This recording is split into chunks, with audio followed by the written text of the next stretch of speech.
I have a dream, that's all I need. I'll make it happen with some work and belief. Know what I want, so I'll take it on. I've made mistakes, but mistakes make you strong. Let's break it down for a minute. I want the crown, I'm gon' get it. You hear me loud, man, I'm winning. Yeah, Charlie Sheen will be grinning. These ladies know that I'm sinning, and this is just the beginning. I'm closing in the ninth inning. There ain't no point in resisting. Living life like a dream, live it right, that's the thing. Every night, got a team, I've been tied to the scene. So this is the kind of day it is.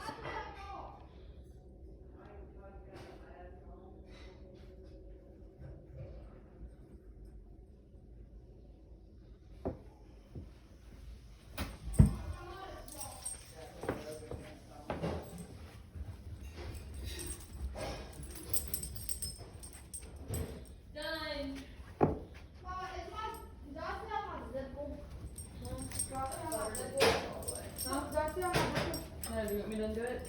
No, do I still have it? Oh, yeah, you still got a zipper. It's gone. Hey, Mom. Oh, no. How does this make you feel about life? What? Depressed. No. My heart. Sorry. Kate says depressed. Mom says sorry. Okay. That's sorry. I'm really been down. I wonder if I sit down. My blood pressure looks good. Sitting, so what I have to do is I have to double check everything and make sure that my blood pressure is not bottomed out when I take my propranolol, because if it's bottomed out when I take my propranolol, then I take my fludrocortisone, which is my blood pressure medicine. So I'm gonna go ahead and take both of them just in case, because the propranolol, the beta blocker, will bottom out my blood pressure. So yay. Well, it's the next day and still freaking tachycardic. So yeah, I don't know why I'm doing this right now.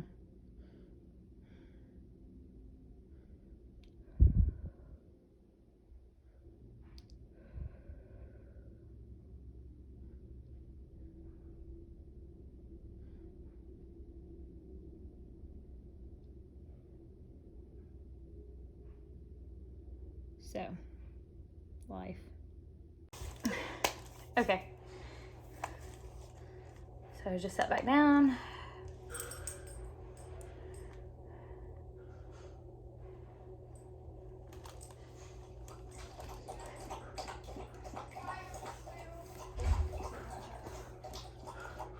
So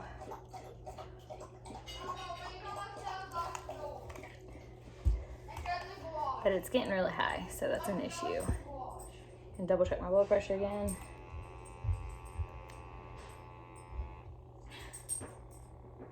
Hey, dude. Hello. I was barely moving this. Holy crap. Woo!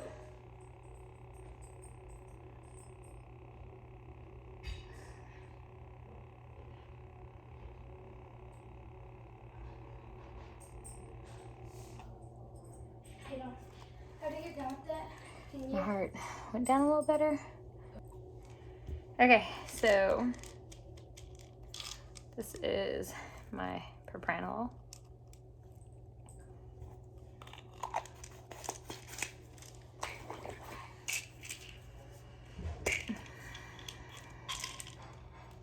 This is the fludrocortisone.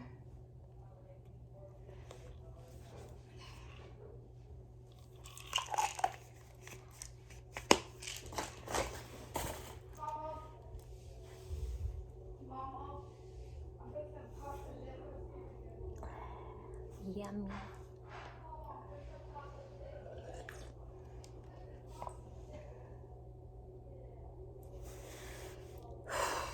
So some days I'm okay. Some days I'm not okay.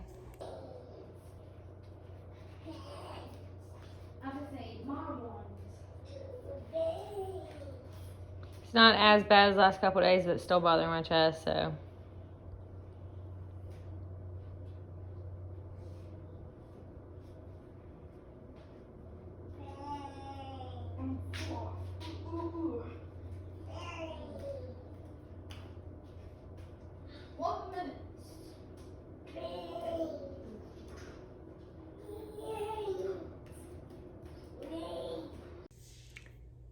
So, yeah, tachycardic again.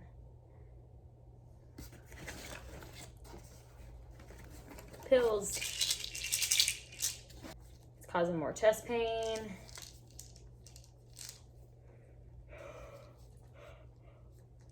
And I'm having to take my propranolol again. So there we got fluorocortisone and propranolol.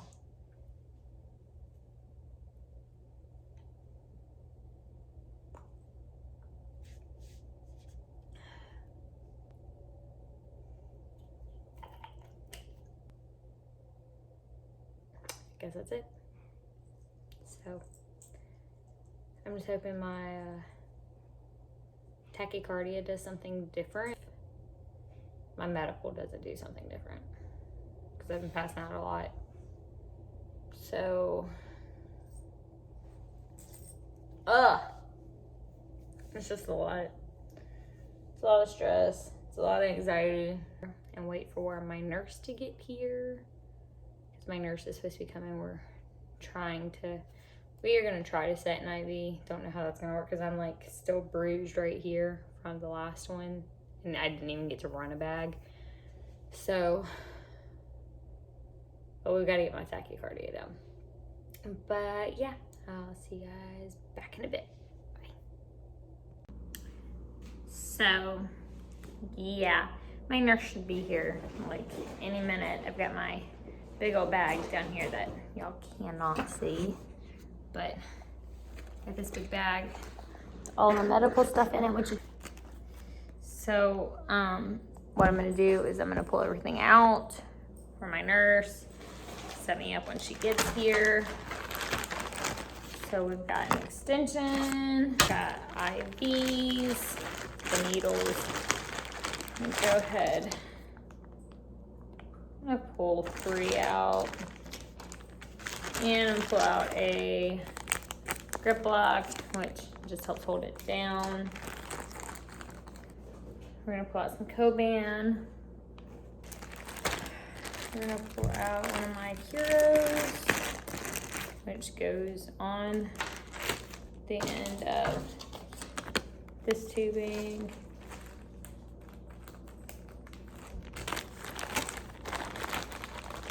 Pull out some gauze and some alcohol pads. We're gonna pull out some saline flushes, so I'm gonna grab out 3. I'm gonna pull out a heparin, which is the blood thinner to keep it from clotting. So Kelly's here. She's running out to get the heating pad because my veins just are not looking very good. That's the last one that blew. So we got our sterile filled. We're getting everything set up. So, yeah. Since we're talking about dysautonomia, we're gonna go into a little more depth of sometimes what we have to do. So my nurse just left. I kind of showed you guys we were getting everything set up. We got an IV in. Yes, I'm in the car. And I've rigged my bag. Gravity purposes. For gravity purposes, so it will continue to drip all the way to my tubing. My tubing. My tubing into my arm. Yes, wonderful. I was not expecting this. So I was tachycardic this morning, as you guys saw again. But my blood pressure was fine. And then I took my fludrocortisone and the propranolol. The fludrocortisone is to raise my blood pressure to keep it up. The propranolol is to reduce my tachycardia, but the propranolol can also bottom out my blood pressure. And so that's why it's a balancing act with these medications. But yeah, basically the propranolol can bottom out my blood pressure.